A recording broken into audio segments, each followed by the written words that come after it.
Let's take a moment and we'll check out the System Settings menu on Pioneer's NEX head units.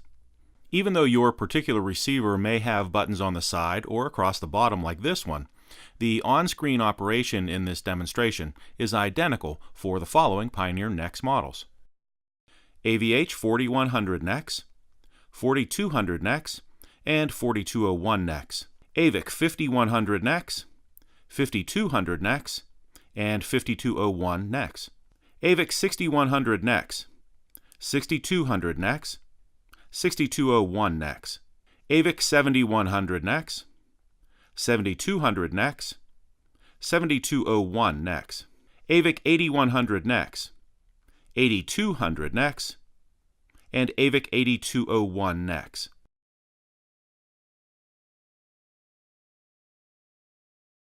To start off here, we are going to start with the head unit, the source on the head unit switched off, but the head unit, up and powered up, and we're going to touch the gears. And let's go to the toolbox up here, which is our system settings. The first thing we see on the list here is the AV source settings. And in the AV source settings, there are individual videos made for just about all of the topics here. There's an individual video made for mix tracks, for the HD radio, for Sirius XM, and for Bluetooth audio. A couple of things I would like to point out here. For tag forwarding, that means if I have an iPhone or an iPod attached to the system and I tag a song from radio or from Sirius XM and to be reminded to buy that song later, the tag here is being forwarded to USB number 1 in this case. That can also be switched to USB number 2 if you have an iPod or an iPhone attached. The next thing up is Bluetooth audio here, and right now Bluetooth audio is switched on. So what that means is, in my drop-down menu, I have Bluetooth audio available as a source. Now if I go back in here and to AV source settings, if I switch Bluetooth audio off, now that will no longer show up in my source list. So you can see that Bluetooth audio here is gone from my source list. But I like to use Bluetooth audio, so let's make sure to switch that on. Here's Bluetooth audio, and it is switched on. All right, we'll go back up. Next up is Everscroll. Right now Everscroll is switched off. We can also choose to switch it on. And an example of Everscroll is when you're listening to HD radio or Sirius XM or music playing back from a USB or SD card source. If the name of the song and artist has long text, the text will scroll across the screen and will continue to do so. If you don't want to see that scrolling, you can just switch Everscroll off. Next up is the input and output settings. This is a very important setting for operating with a cell phone with system, and that is the smartphone setup right here. For more information about the smartphone setup, be sure to check out the thing that you want to do. If it's playing Pandora, if it's using Android Auto, if it's using Apple CarPlay, or other parts of the system, they are explained in detail how to set up your system right here. So we'll go back up. Next up is the AV input, and under the camera settings you can get a more clear explanation about the AV input being used as a camera. In this case, we can use the AV input on the back of the head unit as a source. That's an audio video input source.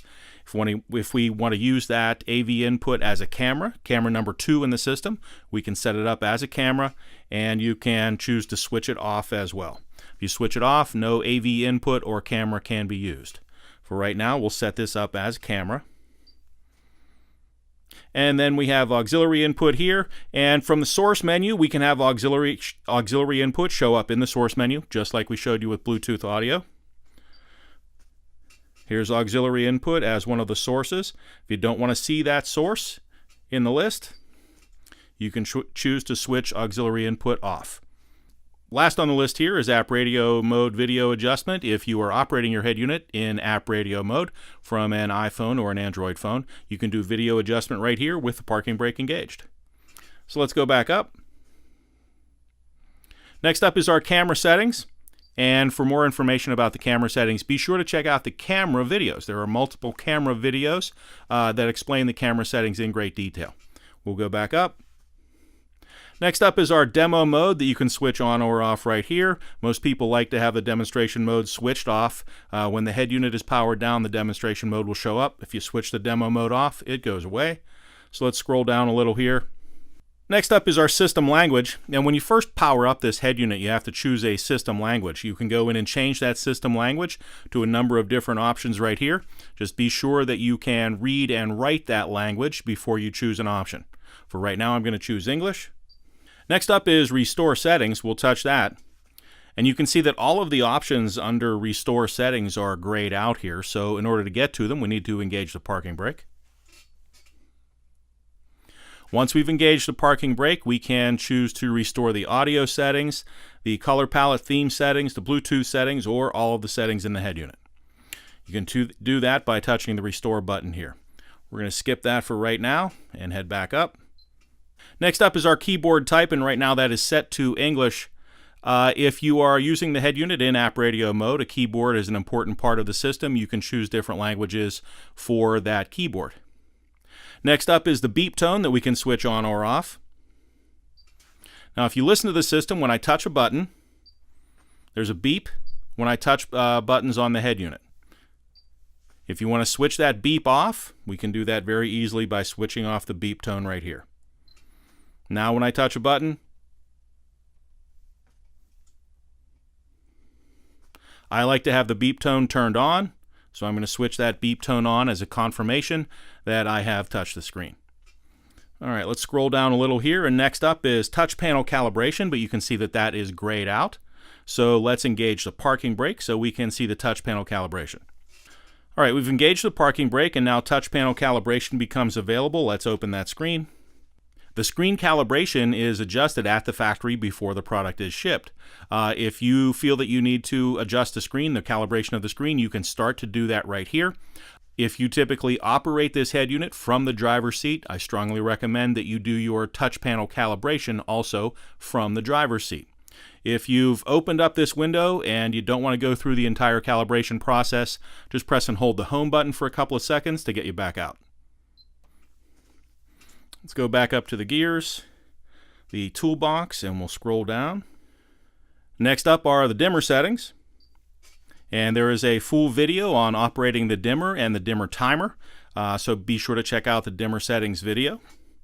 We'll go back up. Next up is the driver position, and this can be switched from the right side of the vehicle to the left side of the vehicle. Most users in North America will want to keep the driving position on the left side. Next up is the Android Auto launch feature. And for selected head units that support Android Auto, you can choose that when you plug in your Android phone, Android Auto automatically launches and comes up on the screen. If you don't want that to happen, you can choose to switch it off right here and only launch Android Auto when you're ready to use it. For right now, I will keep Android Auto launch switched on. Next up is our picture adjustment, and you can see that picture adjustment is grayed out here. So let's engage the parking brake. When we engage the parking brake, picture adjustment becomes available. And for more information about the picture adjustment, a full video for this, take a look at the picture adjustment video. We'll go back up. Next up is our system information. And for system information, we can see firmware information here, in case there's an update that needs to happen, and connection status, and depending on your particular head unit, this connection status screen may look significantly different. We'll go back up here, and you can see that the firmware update is not available. If we engage the parking brake, the firmware update option becomes available. We'll open that.